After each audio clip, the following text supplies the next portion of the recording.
Welcome to the League of Nerds comic book segment number 41. I'm John Cooney here to talk to you today about comics released the 14th of November 2012. We're going to change the format up a bit because I was blown away by the number of great titles out this week. So I'm going to give you a top 12 instead of my usual first 5 and top 10, and we'll sacrifice some of the depth for the sake of the volume because of so many exciting books that are out this week. Starting with at number 1, Batman number 14. Death of the Family continues, and this is the first of 4 Death of the Family books this week, and after last month's brutal return, the Joker is back and somehow more sinister than ever. What caused this change, and can Batman stop a Joker so driven and dangerous? And where's Alfred? Plus, in the backup feature, the Penguin is running out of options as he's confronted by the Joker. At number 2, we've got Walking Dead number 104 by Robert Kirkman. Negan and his companion, Lucille, are at the Hilltop Colony to collect supplies. Over half of the community supplies to be exact, and Rick isn't happy with the arrangements,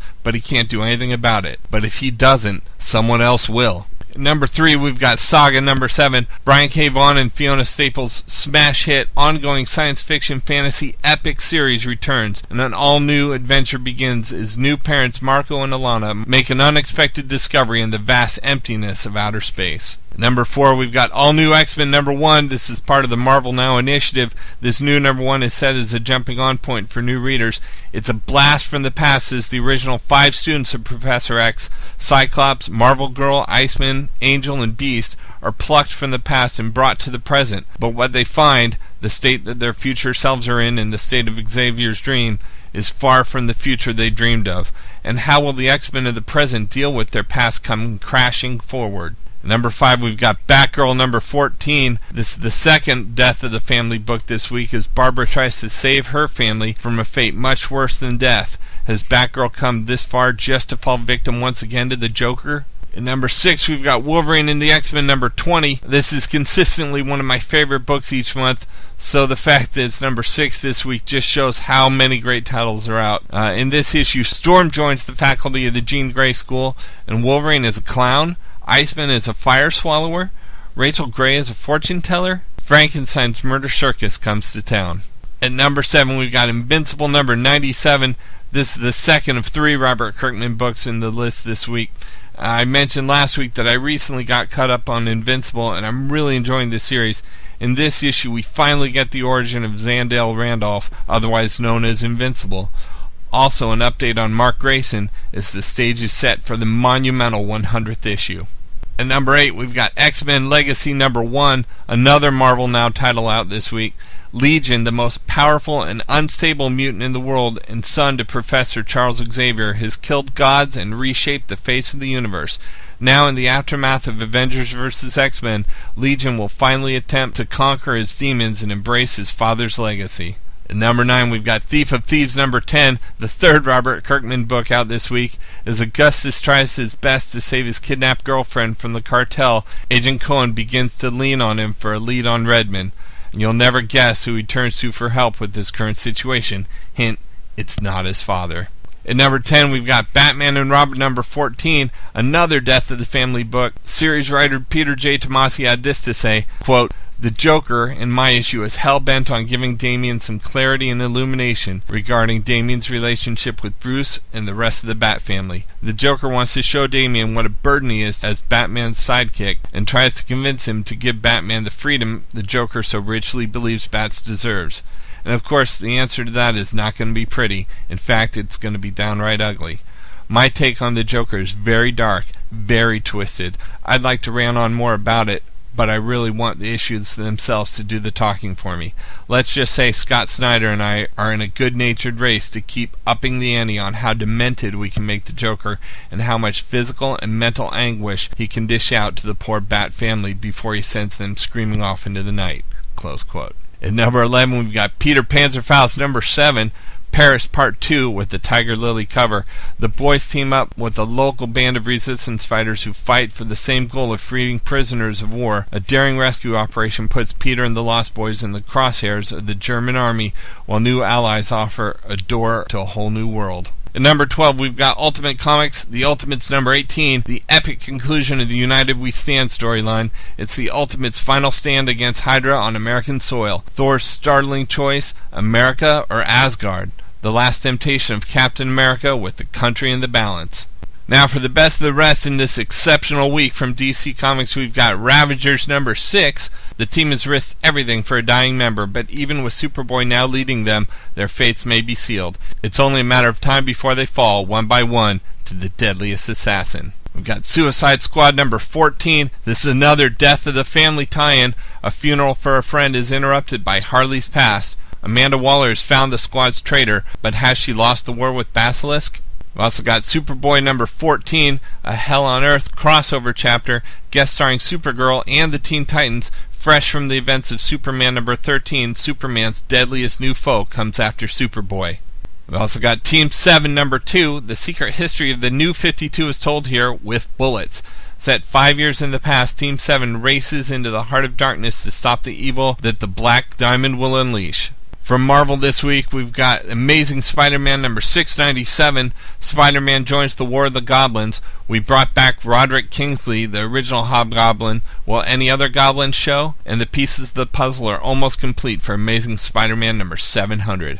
We've got Avengers Assemble number 9. 2 scientists, 2 great egos. One wears a tank, one is a tank. Tony Stark and Bruce Banner are science bros. When a fellow big brain goes missing, want to bet who can find him first? It's Amazing Race Avengers style as Iron Man and Hulk form their teams and embark on a global manhunt with the ultimate prize at stake. We've got Fantastic Four number 1. This is another Marvel Now initiative title.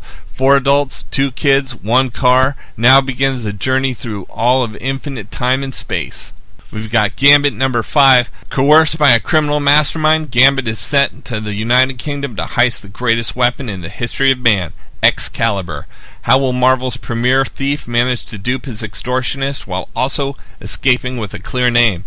Guest starring Pete Wisdom and MI-13. We got New Avengers number 33, a Sorcerer Supreme ascends. Who will be the new master of Marvel magic? And what sacrifice will they have to make to achieve such power? An explosive end chapter to one of Marvel's longest running stories. We've got Red She-Hulk number 59, the world's most powerful female superhuman. Red She-Hulk's war on all superhumans continues. Captain America has no choice but to hunt her down.